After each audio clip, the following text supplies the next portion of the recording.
Après les inondations et le coronavirus, il y a un autre grand titre dans l'actualité ce matin, la terrible agression de 2 policiers hier soir à Herblay dans le Val d'Oise. Ils étaient en civil, en planque dans une enquête sur un trafic de drogue, semble-t-il. Plusieurs voyous les ont attaqués, ont dérobé leurs armes et ont tiré sur eux.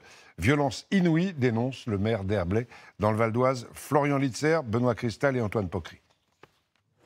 C'est dans cette rue que l'attaque a lieu. Hier soir, vers 22 h, 2 policiers en civil surveillent les alentours de cet entrepôt depuis leur voiture banalisée.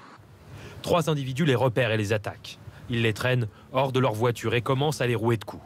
Les agresseurs s'emparent ensuite des pistolets des fonctionnaires et avec leur tirent dessus. L'un reçoit 2 balles, l'autre 4. Dans un état grave, il est emmené d'urgence ici, à l'hôpital de Clichy.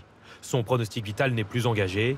Ses collègues sont soulagés, mais restent révoltés. Tous les policiers sont sous le choc au niveau du département. C'est des collègues qu'on connaît très bien, qui sont aguerris en plus dans ce service de police judiciaire auquel ils sont dans ces services-là depuis plusieurs années.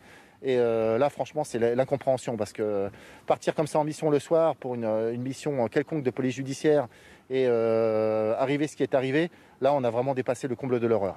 Les agresseurs ne pouvaient pas ignorer qu'ils s'attaquaient à des policiers. Ils ont cassé le gyrophare, récupéré une radio et l'un des blessés assure leur avoir donné sa fonction. Une attaque surprise dans un secteur plutôt tranquille d'après le maire. Dans cette zone-là, on n'a jamais eu de difficulté. Visiblement, ces 2 policiers ont dérangé des gens dans leur trafic. Effectivement, c'est pas de la petite délinquance.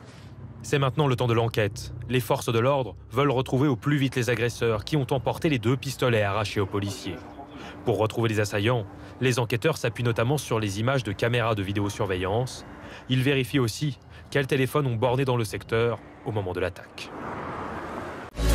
Retrouvez toute notre actualité sur videopolice.com, la chaîne YouTube d'Unité SGP Police.